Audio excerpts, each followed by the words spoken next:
Welcome back to our channel. Previous వీడియోలో మనం చెప్పుకున్నాం కదా, సుల్తాన్ వజీరు అపరమేధాలైన పిచ్చివాళ్ళ గురించి తెలుసుకుందామని వచ్చాడని. ఆల్రెడీ ఒక పిచ్చివాడి గురించి తెలిసింది, ఇప్పుడు రెండో పిచ్చివాడి గురించి అడుగుతున్నాడు సుల్తాన్.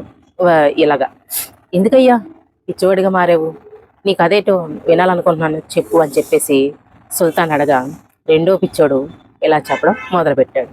అయ్యా, నేను పిచ్చివాడిని కాదు. ఈ పట్టణంలో ఉన్న ఆడవాళ్ళ సౌందర్యశాలలో, ఈ పట్టణంలో ఉన్న పెద్ద కొట్టు నాదే సౌందర్యశాల.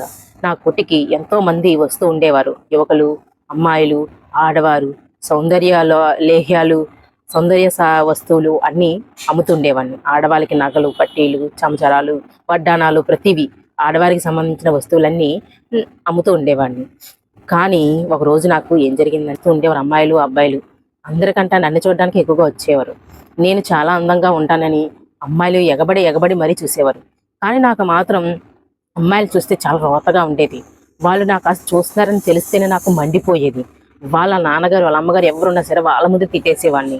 అలాంటి ఆడవాసన అంటే పడని నాకు ఒకరోజు ఒక అత్తరుతో నిండిన లేఖ, ప్రేమలేఖ ఒక దాసి తెచ్చిచ్చింది. నాకు అసలే ఆడవాళ్ళంటే చిరాకు. అలాంటి ప్రేమలేఖ వచ్చేసరికి నాకు ఎక్కడ లేని కోపం వచ్చేసింది. ఇంకా ఆ చింపి పాడేసి అది ఉత్తరం తెచ్చిన దాసిని 4 గని వాయించి ఇంకెప్పుడు ఇలాంటి పని చెయ్యొద్దని తిట్టి పంపించాను. అందరూ నన్ను షబాస్ షబాస్ షబాస్ అన్నారు. అప్పటి వయసు నాకు 16 ఏళ్ళే. అప్పుడు అమ్మాయిలన్నా ఆడవాసనన్నా నాకు అంత పెద్దగా కిట్టేది కాదు. అందరూ నన్ను చూడడానికి, నేను చాలా అందంగా ఉంటానని చూడడానికి వచ్చేవారు. కొనడం కంటే చూడడానికి ఎక్కువగా వచ్చేవారు. ఆ విధంగా తను కూడా వచ్చిందని చెప్పేసి నేను అనుకున్నాను అన్నమాట. నాకు పెళ్ళిడు వచ్చేసరికి ఏ అమ్మాయినైనా చూస్తే బాగున్ను, అమ్మాయి పరిచయం తగిలితే బాగున్ను, అమ్మాయినే చూడాలి అనుకుంటూ ఉండేవాడిని. అలా అనుకుంటూ ఉన్నప్పుడు ఒకరోజు నాకు ఒక అమ్మాయి వచ్చింది మా షాప్కి. తను బురకా వేసుకుంది. వెనకాతల చాలామంది చలికత్తలు తీసుకుని వచ్చింది. వాళ్ళందరూ కిలకలకలా నవ్వుతున్నారు. ఆ అమ్మాయి అసలు నాకు కనిపించలేదు. తను నా దగ్గరకు వచ్చి, మీ దగ్గర నాకు సరిపడే వస్తువులు ఏమైనా ఉన్నాయా అని అడగడంతో, ఓ ఎందుకు లేవు, మాది దుకాణమే కదా, ఆడవారి దుకాణం. ఇక్కడ రోల్డ్ గోల్డ్ నగలు బోల్డ్ అమ్ముతారు, మీకు కావాల్సిన అన్ని వస్తువులు ఇక్కడే ఉంటాయి అని చెప్పేసి అన్నాను. అనగానే సరే అని చెప్పేసి తన గ్రాగ్రా పైకి తేల్చి పాదాలు చూపించింది. నా పాదాలకి సరిపడా పట్టీలు ఏమైనా అందెలు ఇక్కడ ఉన్నాయా అని అడగని, ఓ ఎందుకు లేవు అని అన్నానే కానీ తన పాదాలు చూసి, అయ్యో పాదాలా, లేకపోతే అవి ఒక సుత్తి మెత్తని దూది పొరుప, అవి ముట్టుకోవాలనిపించింది. ఇంకా పాదాలు చూసే నేను నా మనసు పారేసుకున్నాను. వెంటనే తను ఆ పరదా తీసి నా నడుముకు సరిపడా వడ్డానం ఏమన్నా ఉందా అని చెప్పేసి అడిగింది. అది నడుమ కాదు, సన్నజాజి తీగ. ఆ నడుమును చూసి ఒక్కసారిగా పట్టుకోవాలి, గిల్లాలి అనిపించింది. అది చూసి నా మతిలో లేదు. ఇంకా తను ఏం చెప్పిందో కూడా నాకు తెలియలేదు.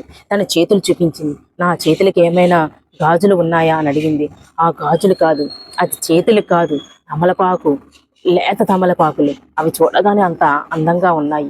తన మెడ, చేతులు, మెడ చూపించింది, చెవులు, ముక్కు, ప్రతిదీ చూపించింది. మొత్తానికి తను బురకా తీసింది. తన అందమైన ఫేసు చూసి నేను మైమరిచిపోయాను. తను ఏం చెప్తుందో కూడా వినలేదు, తన్నే చూస్తూ ఉండిపోయాను. తను అన్నంది, నాకు సరిపడా వస్తువులు ఇక్కడ ఏమైనా ఉన్నాయా అని అడగగానే నేను, మీకేటండి, కొందనపు బొమ్మలా ఉన్నారు, అప్సరసలాగా ఉన్నారు, మీకు ఏ వస్తువు పెట్టినా అందంగా ఉంటుంది, చాలా బాగుంటుంది అని చెప్పేసి అన్నాను. అనగానే తను అన్నది, అదేటి, మా నాన్నగారు నా కాళ్ళు వేణుగు పాదాలని, నా నడుము ఏనుగు నడుమని, నేను గేదెలా ఉంటానని, నాకు అష్టరోగాలు ఉన్నాయని, నేను అసలు చూడడానికి ఏం బాగోనని మా నాన్నగారు అంటారే, మరి మీరేంటి నేను అప్సరసలా ఉన్నాను అని పొగుడుతున్నారు అని చెప్పేసి ఆ అమ్మాయి అంది. అనగానే నేను, అదేటండి, మీ నాన్నగారికి కంటి చూపు సరిగ్గా కనిపించదా ఏమిటి, ఇంత అందమైన అమ్మాయిని పెట్టుకొని అన్ని మాటలు అంటున్నారు అని చెప్పేసి నేను అన్నాను. అనగానే, ఇంత అందమైన అమ్మాయిని చేసుకున్నవాడు ఎవడో ఆ అదృష్టవంతుడు అనగానే, ఇంత అందమైన అమ్మాయిని నువ్వే చేసుకోవచ్చుగా అన్నది. అనగానే ఇంకా నేను ఉగ్గు తబ్బిబ్బైపోయాను. ఇంకా నా ఆనందానికి అవధులు ఎతకపోయే తీగ కాలికే తగిలినట్టు తనే నన్ను చేసుకోమని చెప్పింది. అనగానే ఇంకా గాలిలో తేలిపోయాను. ఇంకా తనే కావాలి, తనని కథలే వెళ్ళాలి, తననే చూడాలనిపించింది.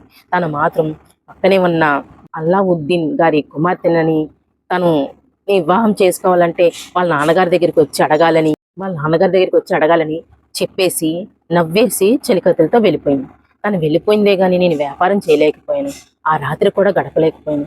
ఎప్పటికి తెల్లారుతుందా అంటూ ఎదురు చూస్తూనే ఉన్నాను.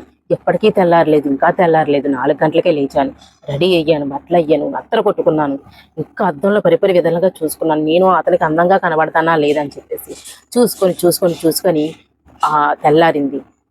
తెల్లారగానే సూర్యుడు ఉదయించగానే బయలుదేరాను. పక్కనే ఉన్న అల్లావుద్దీన్ గారి దగ్గరికి వెళ్ళి, నేను మీ అమ్మాయిని ప్రేమించాను, నేను వివాహం చేసుకోవాలనుకుంటున్నాను నండి అని అడగగానే ఆయన, మా అమ్మాయి కుష్ఠరోగి, కాళ్ళు ఏనుగులా ఉంటాయి, ఏనుగు పాదాలు, కూర్చుంటే నడవలేదు, నడిస్తే కూర్చోలేదు, తను కదలలేదు, తను నల్లగా ఉంటుంది, ఎత్తుకొళ్ళు, కళ్ళు వంకర అని ఎన్ని చెప్పినా సరే నేను పర్వాలేదు అని చెప్పాను. చెప్పడంతో వెంటనే అల్లావుద్దీన్ గారు ఆ కాజీర్ని పిలిచి వివాహానికి ఏర్పాట్లు చేశారు. మన హిందూ పెళ్ళిళ్ళంటే తెలుసు కదా, పందిర్లేసి ఇచ్చేసి మేళతాళాలు, తప్పెట్లు, ఆహో ఊహో అంటూ బోల్డ్ మంది అడవడి చేస్తారు. కానీ ముస్లిం పెళ్ళిళ్ళలో కుబూలే అంటే కుబూలే, అంతే కదా. కాజీలు వచ్చి కుబూలనే అని 3 సార్లు పెడితే అయిపోయినట్టే పెళ్ళి.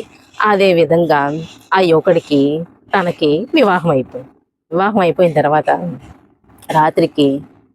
మొదటి రాత్రికి అన్నీ సిద్ధం చేశారు. మొదటి రాత్రికి సిద్ధం చేసి ఈ అల్లావుద్దీన్ గారు, బాబు మా అమ్మాయి మంచం రాలేదు, నువ్వే వెళ్ళాలి బాబు అని చెప్పేసి అల్లావుద్దీన్ గారు అన్నారు. అదేంటి మంచం దిగి రాకపోవడం ఏంటి, పోనీలే నేనే వెళ్దాం అని అనుకున్నాను. ఇంతకీ తను చూసిన అమ్మాయే అనుకున్నాడు.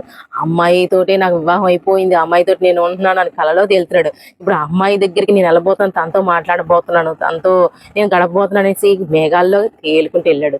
ఒక మంచం పక్కగా తను కూర్చుంది. ఒక ఎర్ర చీర కట్టుకొని మేలు ముసుకేసుకొని కూర్చుంటే ఈ యువకుడు వెంటనే మేలు ముసుగు తీసి చూశాడు. దమేలు కళ్ళు తిరిగి పడిపోయాడు. వెంటనే కళ్ళు తిరిగి పడిపోయేసరికి ఆ పక్కన ఉన్న చెలికతులు తీసుకెళ్లి పక్క రూమ్లో వేశారు.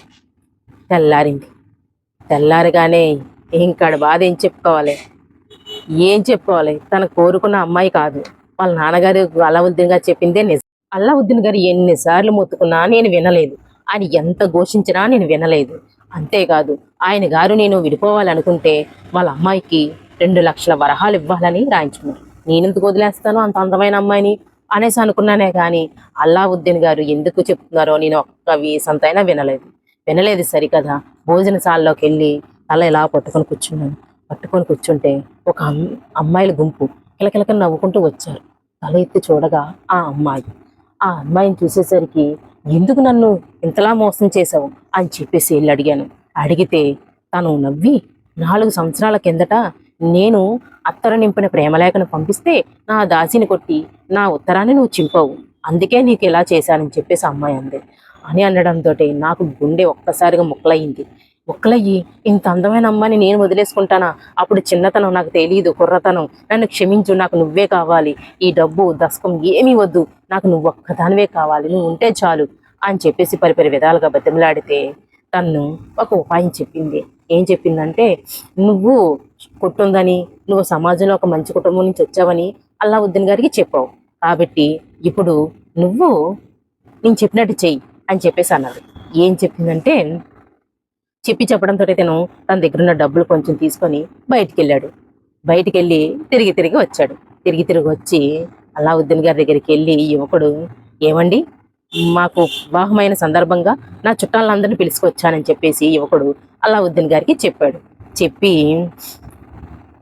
ఎవరు మీ చుట్టాలు, పదండి చూద్దాం అల్లుడు గారు అని చెప్పేసి అల్లావుద్దీన్ గారు బయటికి రాగానే వాళ్ళు బుడబుక్కలోళ్ళు, సర్కస్ వాళ్ళు, ఇంకా అడుక్కున్నోళ్ళు, ఇంకా అందరూ బుట్టలు తట్టలు అల్లుకున్నోళ్ళు, ఇంకా అందరూ వచ్చారు. ఇంకా అల్లావుద్దీన్ గారికి గుండు గుబేలమన్నది. ఇదేటి, అల్లుడు గారు ఏదో పద్ధతిగా ఉన్నారు, ఏదో నా సమాజంలోని గౌరవం ఉంది అని చెప్పేసి చేశాను, అంతే తప్ప ఇలా అడుక్కునే ఫ్యామిలీ అని చెప్పేసి నాకు తెలియదు. రేపో మాపో చచ్చిపోయి నా కూతురు సరదా తెచ్చాలని ఈయనకి ఇచ్చి వివాహం చేశాను తప్ప కానీ ఈయన బంధుత్వాన్ని నేను కలుపుకోవాలని కాదు, ఈయనే వచ్చి అడిగాడు కదని చెప్పేసి ఇచ్చాను, అంతే తప్ప నేను బంధుత్వాన్ని కలుపుకోవడానికి కాదు.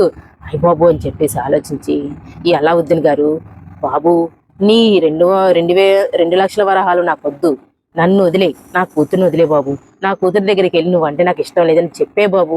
నీ కుటుంబానికి మేము సరిపోలేం, నా కుటుంబంలో తలెత్తుకోలేమని చెప్పేసి అనగానే ఈ యువకుడికి ఎక్కడ లేని ఆనందం వచ్చేసింది. ఆనందం వచ్చేసి రెక్కలు కట్టుకొని వెళ్ళిపోయి తనకు చెప్పేసి ఇంకెళ్ళిపోయాడు. వెళ్ళిపోయేసరికి ఆ యువత దగ్గరికి వెళ్ళాడు. ఆ అందమైన యువత దగ్గరికి వెళ్ళేసరికి వాళ్ళ చెలికెత్తులు తిన్ని శుభ్రంగా స్నానం చేయించి రెడీ చేసి మళ్ళీ కాజీని పిలిచి మళ్ళీ నిక్కా పక్కా చేశారు. కుబూలేనా కుబూలేనా అడగని కుబూలే కుబూలే అని 3 సార్లు అన్నాడు. అనగానే ఇంక వివాహం అయిపోయింది. ఇంకా రాత్రి పగలు తేడా లేకుండా ఇంట్లో నుంచి బయటికి రాకుండా మేము చాలా ఆనందంగా గడిపాము. అసలు నెల రోజులు కామపిశాచిలాగా మేము గడిపాం. అలాంటిది ఒక రోజు చలికెత్తే ఒక షర్బత్ తీసుకొచ్చింది. ఆ షర్బత్ తాగానే కళ్ళు తిరిగి పడిపోయాను. మళ్ళీ మేల్కొని చూసేసరికి ఈ ఈ దవాఖానాలో ఉన్నాను మహాప్రభు. అంతే అని చెప్పేసి అనగానే వెంటనే వాజీరు, అయ్యా పాత సుల్తాన్ గారి రెండో కూతురు అయి ఉంటుందయ్యా అని చెప్పేసి అనగానే ఆహా అని చెప్పేసి రాజు ఈ అడుకునేవాడికి స్నానం చేయించి గెడ్డాలు మీసాలు అన్నీ తీసి మంచి బట్టలు ఇచ్చి కట్టుబెట్టి తన దగ్గరికి తీసుకెళ్ళేసరికి తను కూడా చూసి ఉరిమురిమి చూసింది. చూసి ఈ సుల్తాను, అమ్మా జరిగింది ఏదో జరిగిపోయింది, తినకి నువ్వంటే చాలా ఇష్టం కాబట్టిగా అవన్నీ మర్చిపోయి నువ్వు స్వీకరించు, ఇక మీదట నీకు నచ్చినట్టే ఉంటాడు అని చెప్పేసి అనగానే రాజుగారు చెప్పిన తర్వాత సుల్తానే చెప్పిన తర్వాత తను వినాలి కదా మాట. విన్నట్టే ఉంటుంది. విన్నట్టు ఉంటే సరే అయితే తనకి నేను 2వ సలహాదారునిగా నేను నియమించుకుంటాను, నువ్వు ఇతన్ని స్వీకరించు అనగానే తను కూడా ఒప్పుకుంది. అప్పుడు రాజు సరే నేను తర్వాత పంపిస్తాను, నాకు ఇంకొంచెం పని ఉంది అని చెప్పేసి రాజు మళ్ళీ తిరుగు ప్రయాణం అయ్యి 3వ పిచ్చివాడి దగ్గరికి వెళ్ళాడు. తన కథ ఏంటో తెలుసుకుందామని.